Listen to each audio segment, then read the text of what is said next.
রুমটা হচ্ছে ওপরে, এখানে তুমি যা ইচ্ছে তাই করতে পারবে। তুমি ওয়েস্টার্ন মিউজিকে ডান্স করতে পারবে, পাশে পাশে তুমি ড্রোন দিতে পারবে। শহর থেকে আসার পর না আমার বড় করে আটকে আছে, নাচবো পেট নাচবো বিস্কুট ওর বিয়ের মধ্যে চলে যাবো, তার উপায় নেই।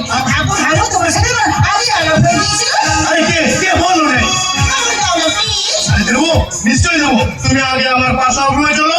চলো এই যে ওখানে গিয়ে দরজায় তোমার বাবা মা ধাক্কা দিদি নক করে আমাকে ডিস্টার্ব করে তাহলে আরে কোনো প্রশ্নই নেই, চলো। হ্যাঁ, কিছু বলবে নাকি? বলছিলাম তোর বাবা না এখন বাড়ি ফেরেনি রে। হ্যাঁ, তার জন্য আমি কি করতে পারি?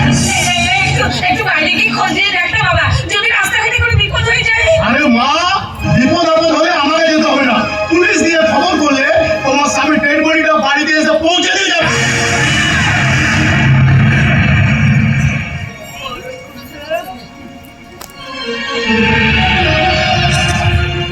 হ্যাঁ শোনো মা, আজকে রাতের মধ্যে যদি বাবা ফিরে আসলো ভালো, আর যদি নাও ফিরে আসে তাহলে কালকে সকালে আমি বলবো একবার হসপিটালে খবর নিয়ে আসবো।